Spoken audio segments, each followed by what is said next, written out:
따뜻한 감성, 차가운 이성, 정확한 분석이 함께합니다. 뜨거움과 따뜻함이 함께하는 시간, 신율의 출발 새아침.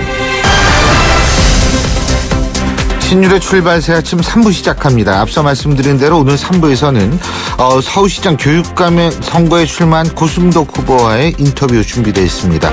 광고 듣고 시작합니다. 오빠, 민경이랑 드라이브 하고 싶으면 지금 바로 살아줘.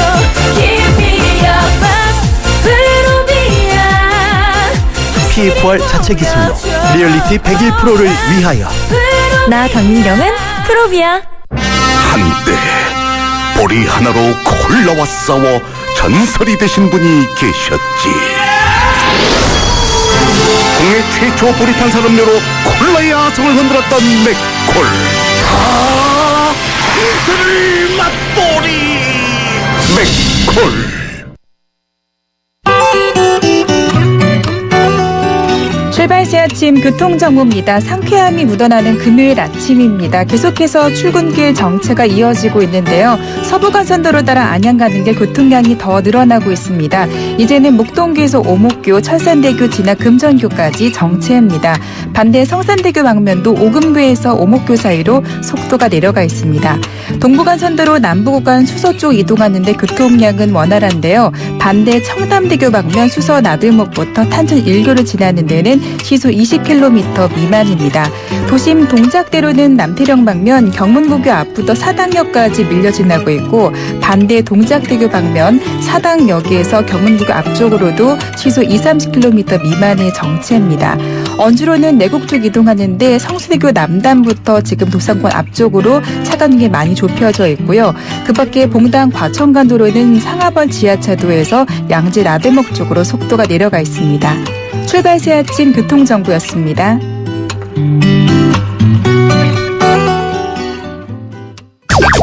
경제 컬럼니스트 정철진의 경제 시선. 예, 오늘도 따끈한 경제 뉴스 알아보겠습니다. 정철진 경제 컬럼니스트 전화 연결되어 있습니다. 안녕하십니까? 네, 안녕하십니까? 예, 자, 오늘 첫 번째 뉴스부터 알아보죠. 현재 검찰 수사를 피해서 오리무중 아예 잠적해버린 유병헌 전 세모그룹 회장에 대한 뉴스를 시작하겠습니다. 이 검찰이 유 씨에 대해서 이 적용하고 있는 혐의는 현재 이 특정경제범죄 가중처벌법상 횡령 및 배임, 조세 포탈인데요. 지금까지 밝혀낸 범죄 혐의 액수가 배임은 1,071억 원, 횡령은 218억 원, 증여세 포탈 101억 원, 총 1,390억, 거의 1,400억 원에 달합니다. 이게 이제 현재까지만 밝혀낸 건데요. 예. 이제 과거 1997년 세모그룹 일부러 고의부도 내고 그 전에 자산 다 빼돌린 후에 2005년 이후부터 법정관리 이제 풀리고 나서부터 다시 계열사를 되찾아오는 이 과정에 있어서 행해졌던 모든 행위들에 대부분 횡령, 배임, 조세 포탈이 있었다. 이런 입장입니다. 근데 이 유병헌이라는 사람 참 그 아이디어가 희한하고 독특해요.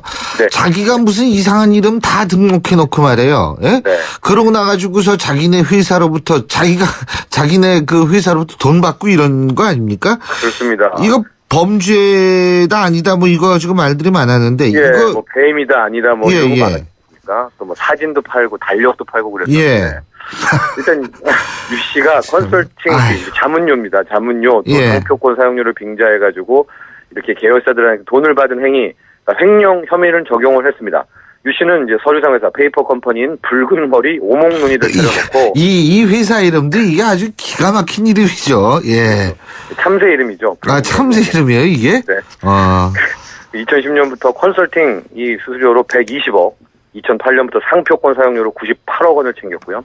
검찰은 이게 이제 실질적으로 어떤 컨설팅 자문 행위도 없었고 상표도 가치가 없다. 근데 이걸 일부러 수수료를 챙겼다 이렇게 판단을 하고 있습니다.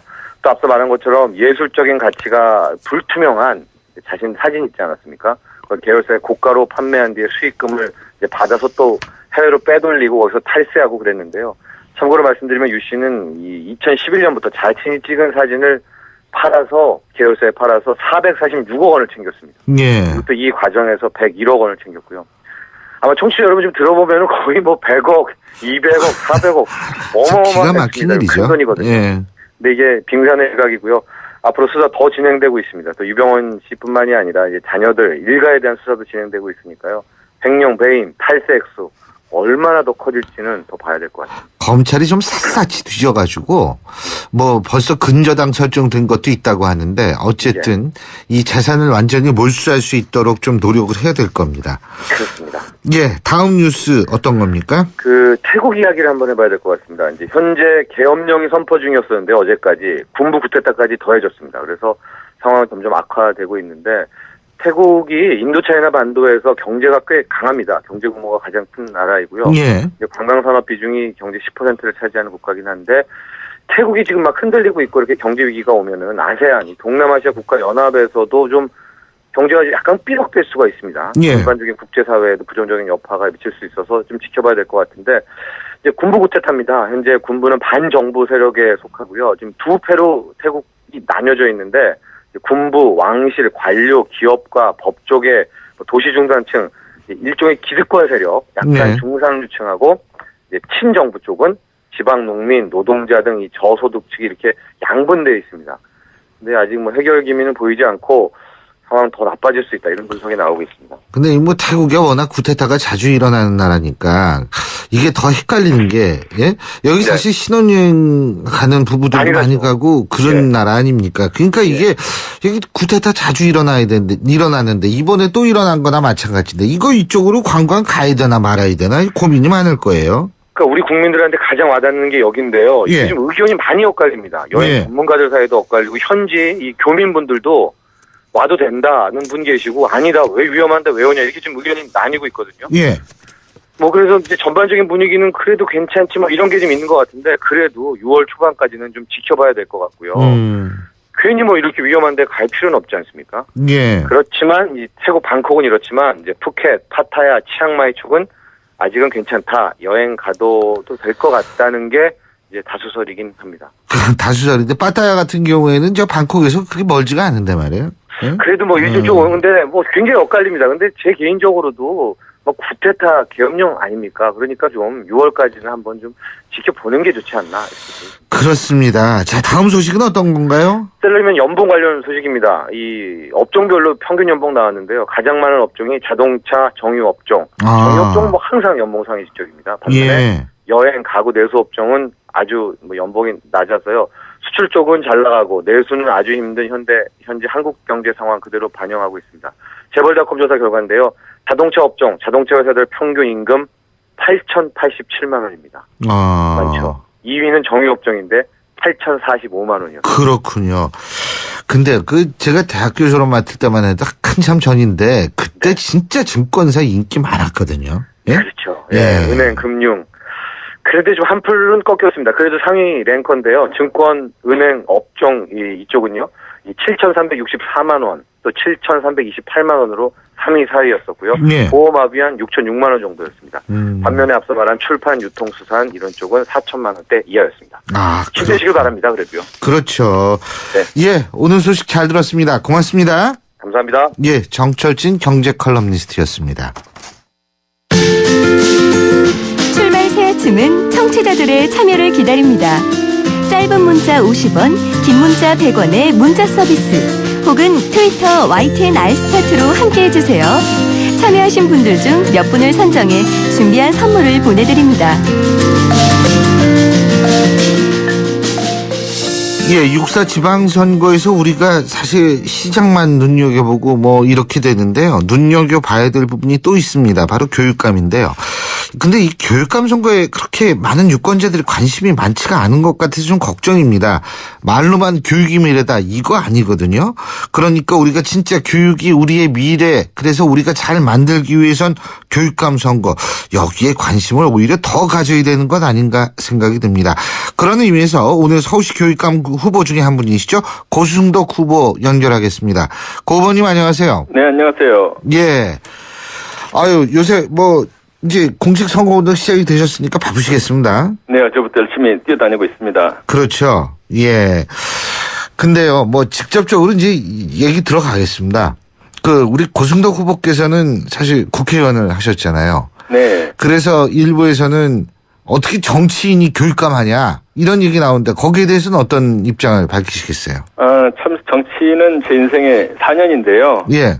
제가 변호사는 이제 30년 넘게 했었고 학교에서 이제 막 겸임교수 이렇게 사법연수원 강사 가르친 기간이 20년이 되고요. 예.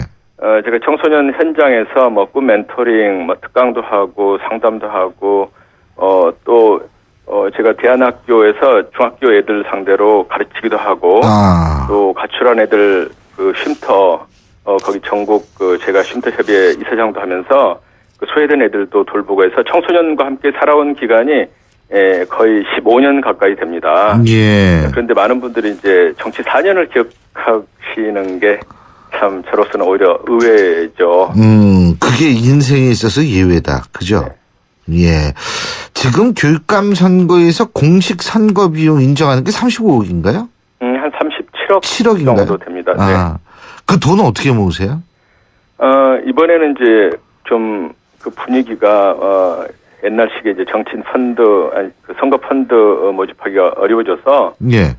이번에 그 대출을 받아서 마련했고 가지고 있는 돈도 상당히 이번에 투입을 합니다.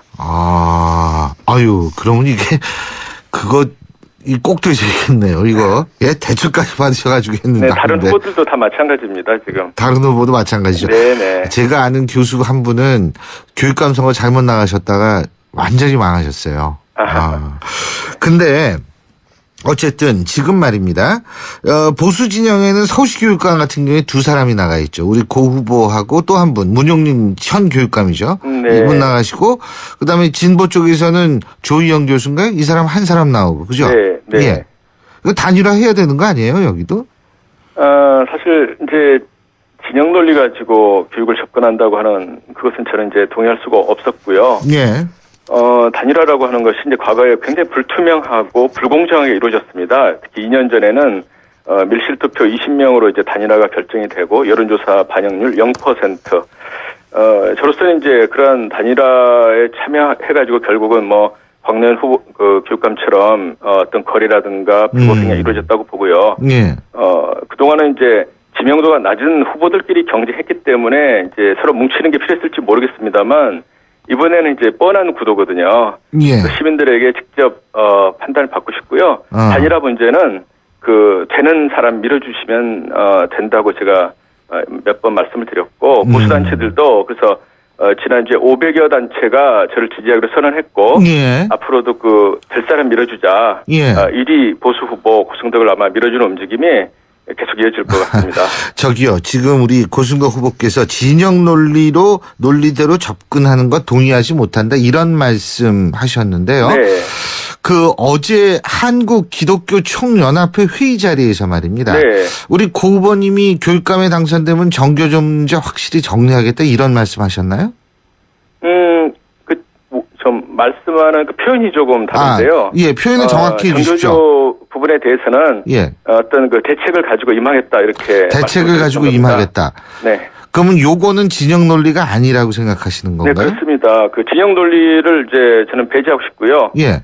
정교조의 문제점은 예. 정치 편향적인 교육을 하고 정치에 관해서 집단 행동하는 그런 부분들이 일부 잘못된 게 있습니다. 예. 그 부분들을 이제 바로잡으니까 결국은 그 정교조 문제도 진영 논리를 해소하겠다고 하는 그런 큰 테두리 안에서 이해해 주시면 되겠습니다. 그러니까 정교조의 문제점은 오히려 진영 논리에 매몰되어 있기 때문에 네. 그 진영 논리에 동의를 못하기 때문에 이 부분을 바로잡겠다 이 말씀이시군요. 네, 바로 그렇습니다. 근데 그 정교조 얘기가 나왔으니까 말인데 물론 뭐 예전에 같이 그 한나라당이죠. 지금의 새누리당 의원 하셨던 분 중에 경기도 교육감에 나가신 분이 있죠. 조전혁 후보인데 말이에요. 네. 근데 정교조 애도 수업 중단하라 뭐 이래가지고 지금 어제인가요? 이 검색어에 굉장히 순위 올라가기도 했는데 그렇다면 이 부분은 어떻게 보십니까? 제가 다른 후보들의 어떤 생각이라든가 물론 경기도니까요. 네, 예. 별로 제가 알아보지를 못했습니다. 예. 제 생각이 지금 바빠가지고요. 네, 죄송합니다. 거기에 대해서는 일단 노 코멘트시다 이런 말씀이시군요. 정확하게 파악을 못하고 있습니다. 예, 알겠습니다. 그리고요 또 한 가지는 뭐냐면 그 이번에 세월호 참사를 통해서 여러 가지 문제점이 드러난 것은 사실입니다. 그죠? 네. 근데 그 중에서도 예를 들면 가장 중요한 부분 중에 하나가 이 수학여행 문제인데 말이에요. 네. 이 수학여행, 일부에서는 수학여행이 있는 나라가 일본하고 우리나라 정도밖에 없다. 그리고 이것은 집단주의적 소산이기 때문에 이 수학여행 갈 때 주로 이 사고, 불상사들이 많이 일어나지 않습니까? 네. 그렇기 때문에 수학여행을 이건 좀 재고해야 된다 이런 얘기가 많이 나오는데 거기에 대해서 우리 고승덕 후보께서는 어떻게 생각하십니까? 원칙적으로는 수학여행 없애는 게 좀 현실적으로 어렵습니다. 제가 이제 처음에도 이제 그 수학여행 없애는 것에 대해서 검토를 해봤는데요. 예. 아이들이 그 수학여행 갈 때 이제 뭐 잠자리도 불편하고 여러 가지 뭐 볼 것도 없다 이제 불평도 많습니다만 자기 친구들과 같이 이렇게 어울리는 시간 이걸 귀중하게 생각하는 것 같습니다. 예. 그래서 제가 그렇다 그러면 차라리 뭐 인성 캠프처럼 좀 안전한 곳에 가서 서로 좀 어울리는 그런 게 더 낫지 않느냐 이렇게 좀 대안을 생각해봤는데 실제로 보통 이제 중, 고 이렇게 보통 3년씩 다니는데 예. 인성 캠프를 보통 2번 정도 합니다. 그래서 한 번 정도는 그렇게 수학여행 같은 그런 변화를 맛보는 게 아이들한테 좀 필요하다. 이렇게 지금 다들 현장에서 인식을 하고 있습니다. 예. 그래서 없애는 것 자체는 힘들겠지만 다만 이제 이번처럼 학년 단위로 가고 이런 것보다는 일부 학교에서 시작되고 있지만 소규모 반 또는 이제 동아리 단위로 여행 간다거나 또는 이제 어떤 테마 여행, 소규모 테마 여행 같은 것들이 조금 더 각광을 받을 것 같고요. 정책 방향도 그쪽이 좀 바람직하지 않을까 생각하고 있습니다. 근데요, 지극히 일부라고 저는 생각합니다. 그건 저 거의 확신을 하는데 지극히 일부 일선학교 교장 선생님들이 네. 이 수학여행과 관련한 어떤 그런 좀 떳떳지 못한 돈 거래가 있지 않나 이런 의혹들이 자꾸 제기가 되고 있는 건 아시죠? 그죠? 그런 이야기를 몇 번 들었습니다. 그거 좀 어떻게 파악을 해보셨어요? 이제 뭐 특정 학교 어떤 그런 이야기보다는 그런 이야기들이 많이 떠들고 있어가지고요. 예, 예. 그런 부분들에 대해서도 사실 그 이야기 나오는 것 자체가 좀 부끄러운 이야기인데, 예. 앞으로 좀 그런 부분들에 대한 투명성 높이는 부분, 그런 부분들도 광고를 할 생각입니다.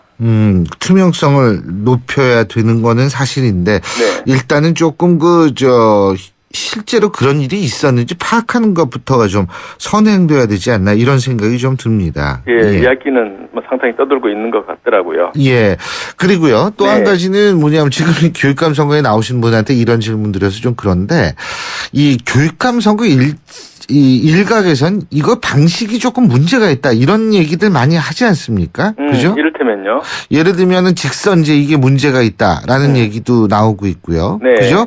그리고 지금은 뭐 무소속이시지 않습니까? 다 우리가 교육에 정당 자체가 없죠. 정당 무소속이라기보다는 그렇죠. 당공천 자체가 정당 없는 공천 거죠. 자체가 없는 이런 네. 상황인데 뭐 그렇다고 해도 보수 진보가 다 나뉘어지니까 어차피 그럴 거면 아예 시장이 런닝메이트로 나오는 것이 어떠냐 이런 얘기도 나오고 있거든요. 이런 부분에 대해서는 직접 선거에 뛰시는 분 입장에서 어떤 생각이십니까? 러닝메이트 제도를 하게 되면 이제 정치랑 직접적으로 연결이 돼서 예. 그 정치 중립성이 훼손되는 그 근본적인 문제점이 있는 것 같습니다. 사실 제가 바람직하게 생각하는 것은 뭐냐면 그동안은 이제 교육계 인사들만 주로 이제 교육감을 하다 보니까 예. 지명도 있는 분들이 없었잖아요. 예. 그러다 보니까 이제 정치에서 힘을 빌리는 방법으로 자꾸 이제 단일화하고 뭐 자기가 뭐 보수 무슨 후보다 이렇게 이제 떠들고 다니는 일들이 어떻게 보면 폐습처럼 이루어졌는데 사실 그 선진국에서는 대학에서 교육만 연구한 이런 분들보다는 CEO형 또는 정책 전문가 또 사회활동가 현장 전문가 이런 분들이 이제 교육감을 하고 계세요. 예. 미국 같은 경우에 이제 그 덩컨 교육부 장관은 시카고 교육감을 거쳐서 장관이 됐는데요. 예. 이분은 교육을 공부한 적도 없고 학교에서 가르친 적도 없습니다. 예. 또 핀란드 같은 경우는 교육이 복지의 일부로 보기 때문에 오히려 복지 전문가라든가 정책 전문가들이 교육감을 맡았지. 예. 이렇게 뭐 교육만 연구한 이런 분들에게 교육감 이렇게 하는 나라가 거의 없더라고요. 깜짝 놀랐습니다. 예. 지금 정치 중립성 때문에 정당 소속이 아니다 이런 말씀 하셨잖아요. 그 네. 취지는 저도 공감합니다만 이것과 연관해서 정치 중립성과 이념 중립성 차이가 있다고 보십니까? 이게 이제 많이 연관이 됐습니다. 예. 그러니까 정치 중립성이라고 하는 것은 단순히 어떤 정당과의 연결을 말하는 게 아니고, 정치의 어떤 특정 성향 또는 어떤 특정, 뭐라고 그럴까요? 그런 입장을 너무 초중고 다니는 자라나는 애들에게 마치 그것이 옳은 것처럼 하는 그게 저는 문제라고 보거든요. 예. 초중고는 자라나는 이제 성장 시대이기 때문에 균형 있는 시각으로 세상을 바라보도록 가르쳐야 됩니다. 예. 그런데 일부에서는 자꾸 이제 한쪽 편향적으로 이렇게 가르치려고 하고 보기 때문에 그건 좀 어떻게 보면은 바람직하지 못하죠. 예, 그렇죠. 그러니까 이게 얼핏 보면은 비슷한 것 같지만 실제로 내부에 들어가면 좀 다른 개념이다 이런 말씀이신 것 같은데요, 그렇죠? 예. 예, 알겠습니다. 아유, 어쨌든 교육감 선거 뭐 지방 선거까지 얼마 남지 않았는데요, 그죠? 네. 그때까지도 열심히 하셔서 좋은 결과 있으시길 바라겠습니다. 오늘 인터뷰 응해 주셔서 고맙습니다. 네, 지켜봐 주시기 바랍니다. 감사합니다. 감사합니다. 예, 지금까지 서울시 교육감에 출마하신 분이죠. 고승덕 후보와 인터뷰를 나눴고요. 다음 주에는 저희가 진보진영 후보 한 분과도 계속 인터뷰 해보겠습니다. 교육감 선거 중요하니까요. 안녕하세요. 초보 운전자 수지입니다. 도로는 무섭고 차는 왜 이리 많은지. 엄마야. 그래서 저는 살아있는 친구를 만났어요. 반응형 블랙박스 유라이브. 와, 정말 살아있네. 유라이브. 살아있는 블랙박스 유라이브. 우리의 수학 성적이요? 당연히 걱정 없죠. 그렇다면 수학 실력은 어떨까요? 지금 아이의 수학을 진단해보세요. 정확한 진단과 처방이 진짜 수학 성적을 만듭니다. 스스로 수학. 뭘 할 수 있을까? 어학 공부? 피트니스? 아반떼! 한 달에 20만 원이면 아반떼를 가질 수 있다고. 아반떼를 월 20만 원에? 결코 놓쳐선 안 될 기회. 현대자동차 구매 프로그램 아반떼 할부 프로모션 1588-5330 또는 현대자동차 전시장으로 문의하세요. 더 뉴 아반떼 스타일 모델 기준 잔가 보장형 월 20만 원, 표준형 월 35만 원. 현대캐피탈 신차 할부 금리 3.9%, 36개월 이하 선수율 15% 이상. 연체금리 24%, 중도 상환 수수료 1.5에서 3%, 5월 출고분에 한해 적용. 홈페이지 상품 설명 및 약관 참조. 과도한 빚, 고통의 시작입니다. 신율의 출발새 아침 3부 순서는 여기까지입니다. 전 잠시 뒤 4부에서 돌아오겠습니다. 5월 꿈과 도전의 장, 대한민국의 심장, 경제수도 인천에서 개최하는 제43회 전국 소년체육대회에 시민 여러분을 초대합니다. 스포츠 꿈나무들의 꿈과 도전의 장이 될 제43회 전국 소년체육대회는 2014년 5월 24일부터 27일까지 나흘 동안 인천 문학경기장을 비롯한 43개 경기장에서 펼쳐집니다. 대한민국의 심장, 경제수도 인천에서 치러지는 제43회 전국 소년체육대회에 시민 여러분의 적극적인 참여와 성원을 바랍니다. 도로명 주소 아직도 모르세요? 자, 효원로 20번을 찾아가려면 스텝 1. 효원로는 도로명, 20번은 건물 번호. 이때 건물 번호는 도로 진행 방향으로 왼쪽은 홀수, 오른쪽은 짝수. 스텝 2. 도로명 주소에 표기된 건물 번호 숫자에 10을 곱하면 건물까지의 거리가 나오게 되는데요. 그래서 효원로 20번이라면 같은 도로 시작점에서 오른쪽 건물 방향 200m 거리에 있다는 뜻이겠죠? 편리한 도로명 주소, 생활이 달라집니다. 이 캠페인은 세계 속의 경기도와 함께합니다.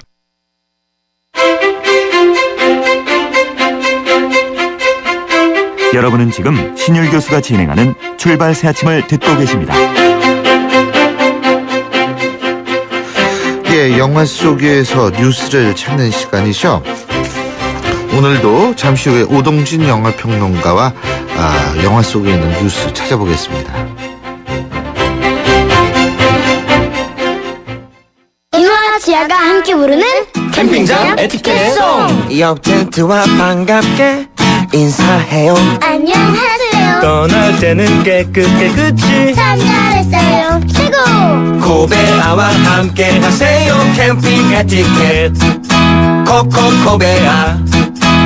지구의 미래는 슈퍼히어로가 지키고 가족의 행복은 쉐보레가 지켜줄게요. 쉐보레 러브 패밀리 페스티벌 스파크 최대 3년 무이자 할부, 말리부 캡티바, 올란도 최대 3년 1.9% 할부, 차종에 따라 최대 100만 원 할인. 5월에도 쉐보레만 믿으세요. 홈페이지 참조 5월 31일까지. Chevrolet, find new roads. 지금 휘센을 켜보세요. 그리고 크게 숨을 쉬어보세요. 차갑게 불어오는 빠르고 힘센 바람이 당신을 알래스카의 자연으로 데려다줍니다. 이 시원한 느낌 그대로 LG 휘센.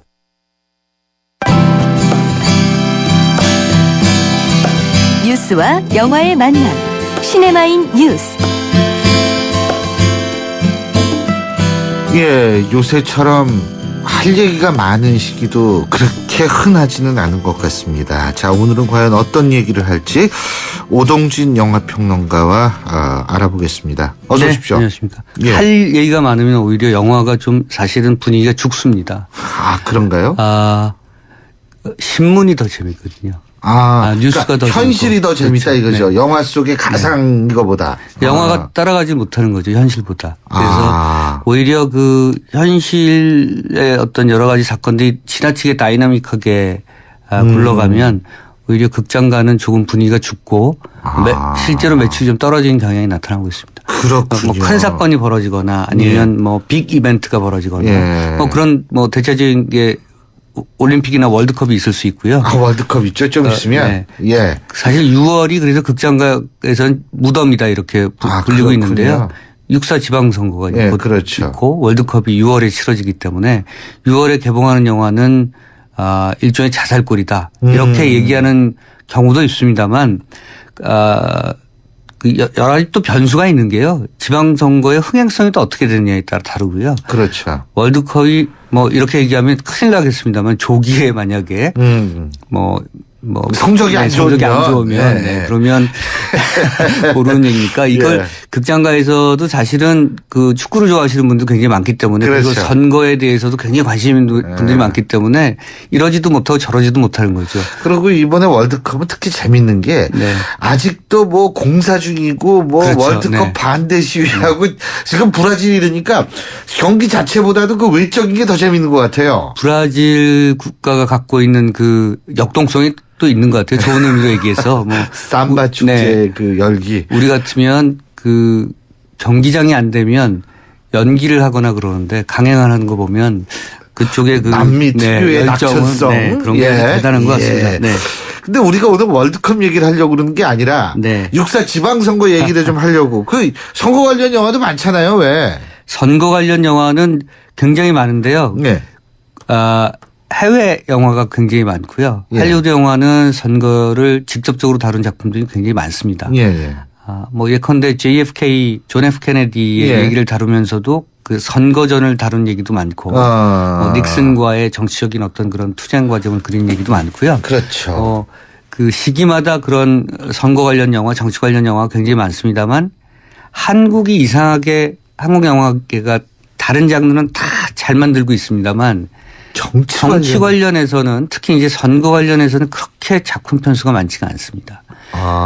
예전에 아마 그 기억나실지 모르겠습니다만 1993년도 4년도 제가 정확한 연수를 제가 지금 떠오르지 않습니다만 강호석 감독이 만든 누가 용의 발톱을 보았는가 라는 작품이 있었습니다. 그래서 흔히 영화계에서는 용발톱 이렇게 줄여서 부릅니다만 안타깝게도 당시에 그게 선거 관련 영화예요? 그 안에 선거가 주된 내용이죠. 네, 박근영 씨가 뭐 탤런트이자 배우로 활동하시는 박근영 씨가 야당 당수였고요. 선거전도 치르고 또 그 선거전을 앞두고 벌어지는 스캔들, 여기자와의 스캔들, 또 돈 문제도 있고, 그렇죠.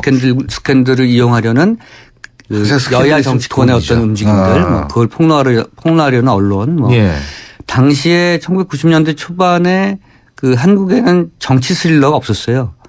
그런 측면에서 볼 때는 강호석 감독의 누가 용의 발톱을 보았는가는 굉장히 획기적인 작품이었습니다만. 근데 흥행이 안 된 것 같아요. 네, 흥행도 안 됐고. 비평적으로도 한 2% 부족했다. 왜냐하면 그 영화를 만드는 짜임새 뭐 이런 것보다는 국내 정치계가 담고 있는 그 역동성 그리고 선거라고 하는 것이 갖고 있는 그 서스펜스 이런 것들을 영화 안에 잘 담아내지 못했다라는 그런 비판이 좀 있었죠. 그래서 그 이후에 사실은 2000년대에 끊임없이 누가 영의 발톱을 보았는가를 새로운 버전으로 리메이크하려는 움직임이 많았습니다. 그럴 때마다 사실은 항상 나왔던 얘기가 또는 항상 벌어졌던 얘기가 선거판에 그 여러 가지 일들이 벌어진 거죠. 뭐 총풍이니 무슨 북풍이니 뭐 등등. 그러니까 영화가 그것을 건드리기에는 이미 현실에서 너무나 큰 얘기들이 벌어졌기 때문에 감독들이나 제작자들이 누가 영의 발톱을 보았는가를 포함해서 정치 드라마나 선거 드라마를 만들 일이 굉장히 주저했던 것이고 그게 지금까지 와 있던 것 같습니다. 그게 일종의 징크스일까요? 뭘까요? 이런 면이 없지 않아 있는 것 같습니다. 분명히 뭐냐면 매일 우리 대중들은 정치를 보거든요. 그러니까 그렇죠. TV에서 YTN에서 보죠. 신문에서 보죠. 그리고 사람들 만나면 뭐 이번에 정치 얘기하고 서울시장 누가 된대. 뭐 그리고 단순하게 자기가 선호하는 또는 자기가 지지하는 그 후보에 대해서만 얘기하는 게 아니고 어디서 들었는지 뭐 카더라. 뭐 무슨 후보는 뭐 무슨 문제가 있다더라. 그래서 너무 많이 알거든요. 그렇죠. 영화가 2시간 안에 그 우리가 아는 너무 많은 얘기를 다 담아내지 못하고 있는 게 사실입니다. 그 영향도 있군요. 그래서 내가 알고 있는 것보다 잘 모르는 거거든요. 영화가. 내지는 이렇게 매일 정치 얘기를 우리가 하고 있는데 또는 지금 6.4 지방선거를 앞두고 거의 아마 점심시간이나 저녁시간 때 식사시간에 매일 나올걸요. 그렇죠. 얘기 나오죠. 매일 그렇게 나오는데 또 영화에서까지 그걸 봐야 돼? 이런 생각을 좀 하시는 거죠. 그래서 오히려 이런 시기에는 선거 영화보다는 좀 다른 쪽으로 예를 들어서 선거와 전혀 영향이 없는 액션 영화나 등등 아니면 멜로 영화나 심지어 에로 영화나 이런 쪽으로 정서적으로 좀 기울게 되는 것이 사실인 것 같고요. 선거와 관련된 좀 진지한 영화들은 오히려 그것이 끝난 다음에 실제로 선거가 끝나고 뭔가 정당 구조가 좀 안정적으로 되고 이후에 재평가하는 과정, 사회를 지금 그 평가하는 어떤 분위기에서 그런 영화가 나오는 경우가 많습니다. 그렇군요. 근데 아까 미국 할리우드 쪽에서는 선거 관련 영화 많다고 그러셨잖아요. 관련 영화도 많고 굉장히 감동적인 작품도 많고요. 제가 사실은 제일 좋아하는 영화 이럴 때마다 여러분들께 꼭 소개해 드리고 싶은 영화가 베리 레빈슨 감독이 만든 로빈 윌리엄스 주연의 Man of the Year라는 작품입니다. 2002년쯤에 나온 작품이고요. 국내에서는 개봉도 못하고 바로 DVD로 직행했는데 DVD가 있는지도 잘 모르시는 분들이 많습니다. 역시 이건 직접적인 대통령 선거 얘기를 다룬 그래요? 작품입니다. 가상인물이죠. 그런데 매우 그럴듯해요. 이 가상현실이. 그러니까 톰 dobs라는 세터데이 나이트 라이브의 그 호스트입니다. 그러니까 진행자죠.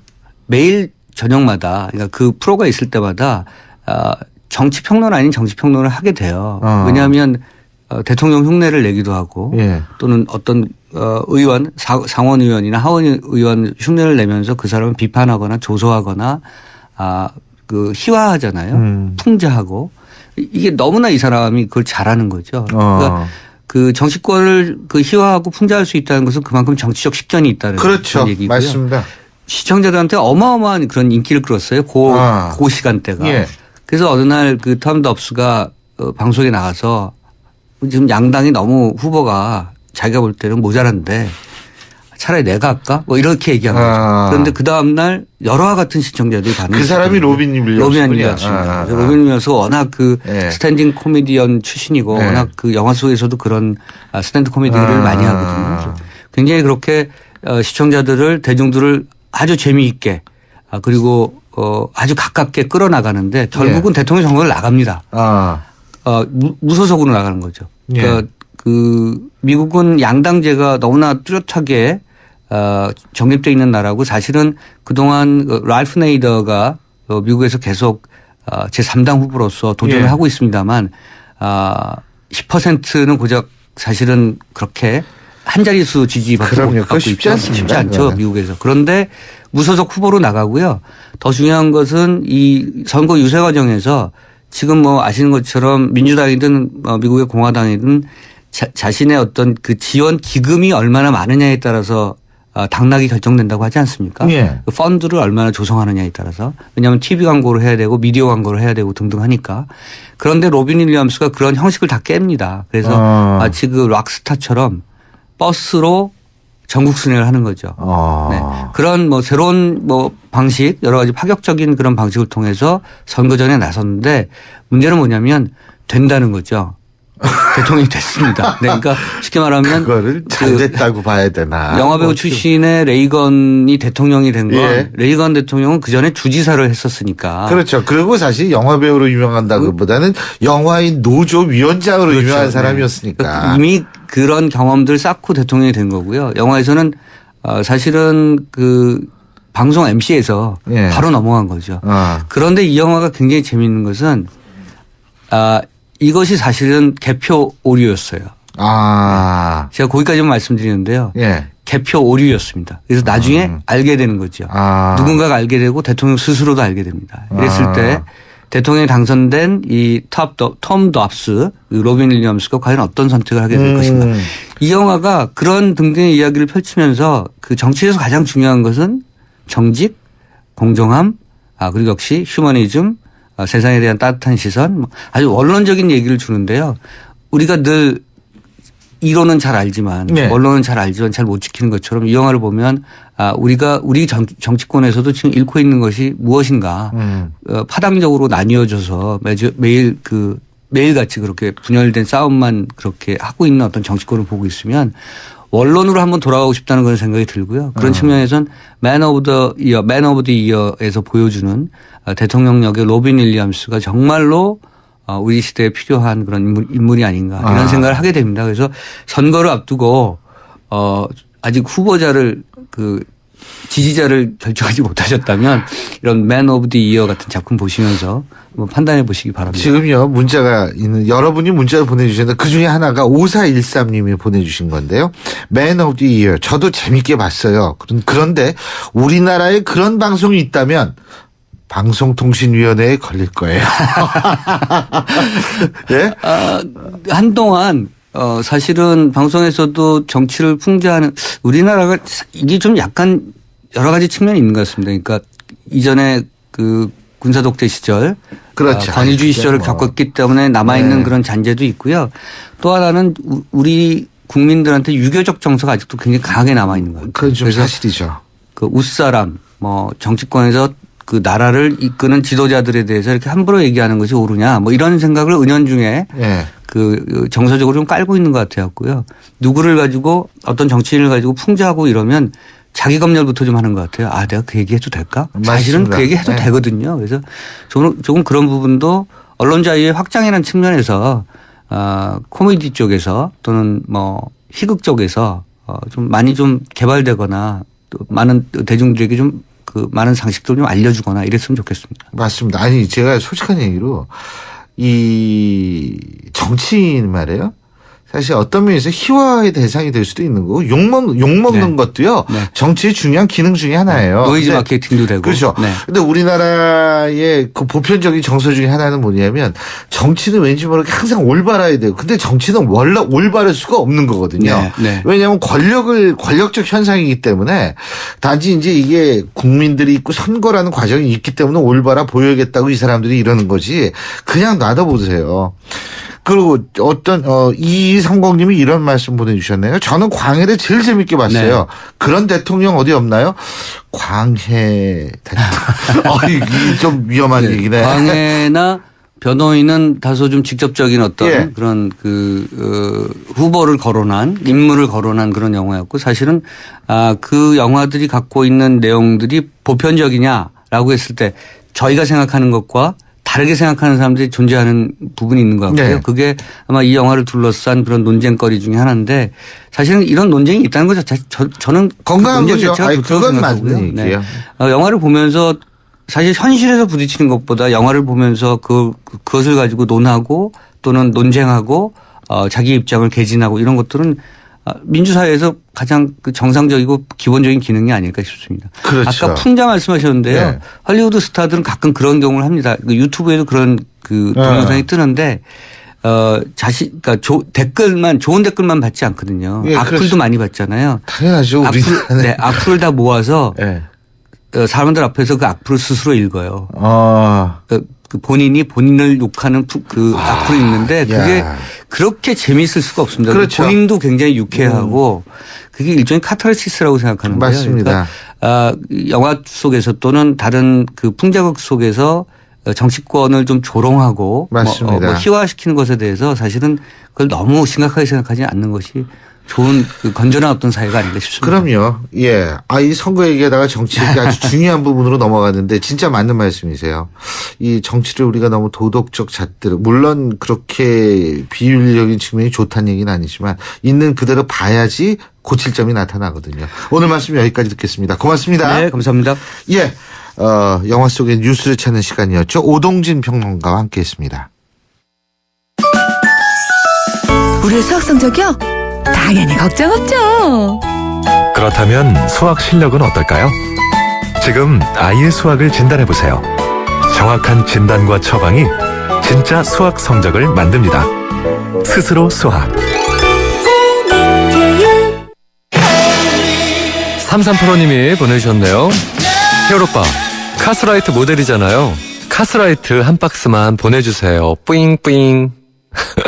자, 노래 띄워드립니다. 안 돼. 다 내 거야. 칼로리를 33% 내린 맛있는 맥주. 카스라이트. 미세먼지 많은 날엔 깨끗하게 쿠쿠 청정. 비 오는 날엔 산뜻하게 쿠쿠 제습. 공기청정기와 제습기가 만나 1년 내내 쿠쿠 하이브리드 365.